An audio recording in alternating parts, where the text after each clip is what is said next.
start us off, thoughts on the game.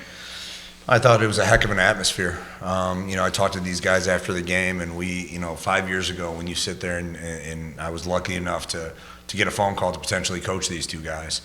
One of our conversations through the recruiting process and over the years is let's keep building this thing from a culture standpoint, from a wins standpoint, doing things the right way standpoint. And you see that community out there, our community. It's our community. Like I was a coach's kid. I bounced around a little bit. These guys bounce around a little bit because the basketball lifestyle takes them around, right? That's what you do when you're in the basketball world. But this is home for the Baroni family. We appreciate it. And you sit there and you look at it, and I got to coach in front of that unbelievable atmosphere today. Not because of what I've done, it's because of what these two have done. And then you go into the game. You talk about the game, and we came out a little flat. There's always some emotion, some awkwardness, some let's feel it out after senior day. We had so many people here, here because we've retained, and guys have believed in one another. So we were honored a bunch of guys that graduated together today. And got down 15, cut it down, had a chance to tie it or take the lead right out of halftime. Because we got down to defensively, we started locking in better. Came out of half, took the lead right away. I had a chance to take the lead right away, missed a couple free throws, then they went down, took a 7-point lead. And then there was just a grit and grind the rest of the way. And we executed what we needed to execute, did a good job of changing defenses on the fly, and then the players made plays, and I was just able to sit back and watch.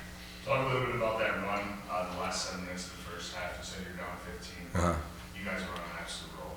Yeah, it was 22-7 run, I think, to tie it, if my math's right. My Marquette math, maybe my A&M math. That might have been my A&M math. But that was huge, just because it's frustrating when you don't play the way that you know you can play, but then you look up at the scoreboard and you're like, oh, it's tied. We didn't do what we needed to do to take a lead, all right? But we're right there. Let's start over. Let's go and come out of half and do what we needed to do. So it was a credit to what we did. We didn't hang our head at all. Question for both of Lamar and Shamar. Talk a little bit about your last game at First Community Arena. The crowd was buzzing. It was a big one for you guys tonight. It was definitely just a special game in general. These last 2 home games really meant a lot to me, just coming out here and playing in front of our fans for the last 2 times. It was just great energy, both games, and just all the people coming up after the game and just congratulating me and letting me know that they really appreciated my years playing here. It meant a lot to me. It was really special, especially special. Like he said, the crowd's always been very special to us.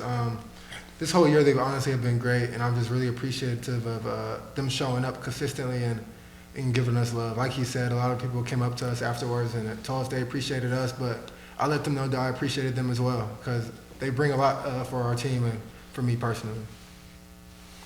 Coach, you guys went to the 3-2 zone about 8 minutes at the 8-minute mark. Was that kind of a matchup thing, or what did you guys do that? I thought we just weren't guarding the way we needed to guard in their ball screen coverage. We were getting a little frustrated. We didn't do what we needed to do. We had to throw them off pace a little bit. We've done that historically way more.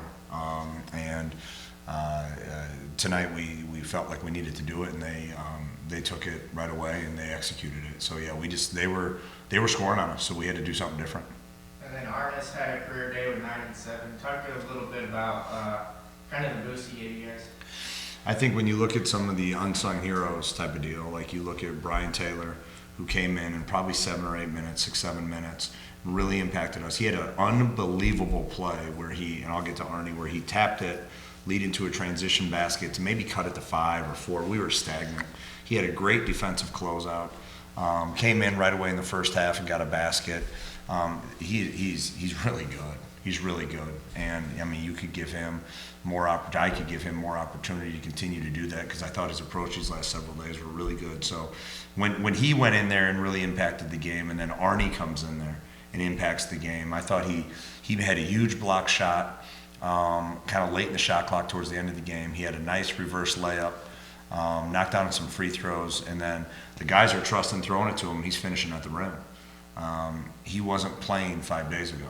So, I mean, it's really impressive and a credit to his work ethic. Shamar, not your best offensive day, but you found a way to battle and get a big jump shot hook there at the end to give you guys the lead. Yeah, like you said, things weren't going my way, but I just stayed the course. That's how basketball is. It's not always going to go in. You got to control the things you can, and Coach drew the play up for me, and I thought that meant a lot. So I couldn't let my team down, even though I had a hard night. Coach still believed in me to get that basket for our team when we needed it. So I couldn't let my guys down. Lamar, we talked about the connectivity with this team. What does that mean to you? And playing here for 5 years, what's this community mean to you guys? First and foremost, the team. We're all family. We're all brothers. We call each other brothers. We love each other. We sometimes on the court we look like we're fighting each other and we're frustrated with each other. That's because we love each other so much, and we know we all are hard on each other.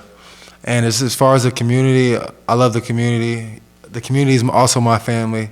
I've met a lot of new people here throughout my 5 years, and those are relationships that are going to stay throughout the rest of my life. Coach, we've talked about your guys' last 4 games on the road. So what's the opportunity look like for you guys, and you guys can really build and get confidence off that?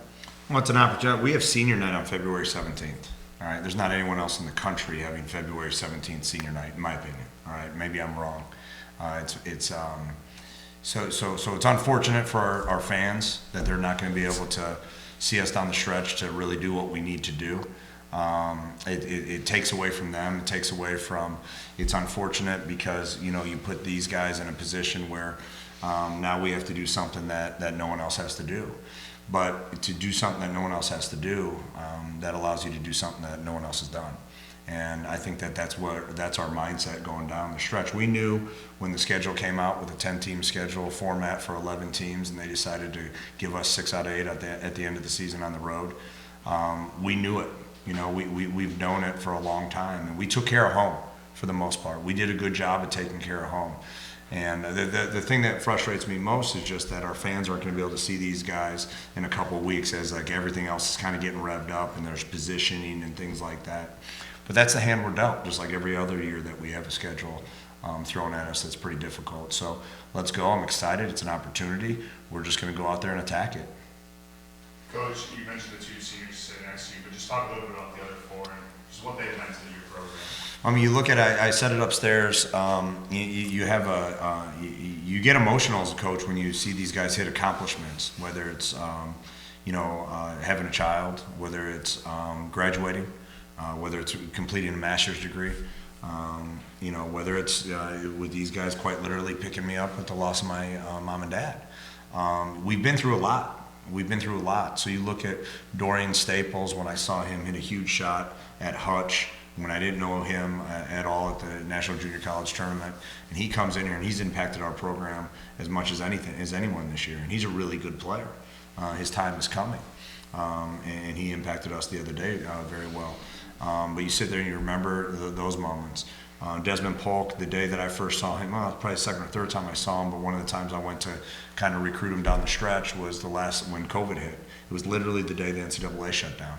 So I was sitting in there watching him, offer him to come play for us on the day the whole kind of world shut down. So it's a unique situation right there. We're there. Terrence Thompson, we have kind of a random connection with Green Bay. We drove up several hours to see him. He had kind of an ankle injury, and he didn't really work out.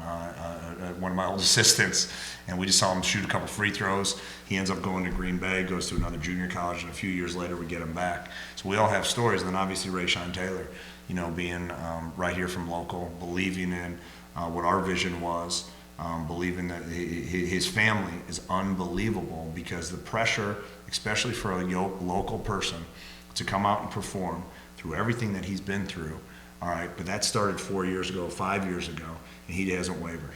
And that he has impacted us so much, and he's a phenomenal student. All right, it's like he likes to say, he carries us academically. All those guys are graduating on time. All right, these guys are working on their masters right now. We have other guys in the process of working towards their degree, and I'm proud of that as well. So yeah, there's a lot of stories that go through. Usually you get a little bit emotional, but we have 4 more games on the road, so we'll get emotional in about 3 or 4 weeks. Going off that 4 on the road, what's the outlook for next week? Let's go play. right? I mean, I'm going out with a group of guys that, the best part for me is that I get on that bus with a group that I trust and I believe in. I'm very lucky to have that.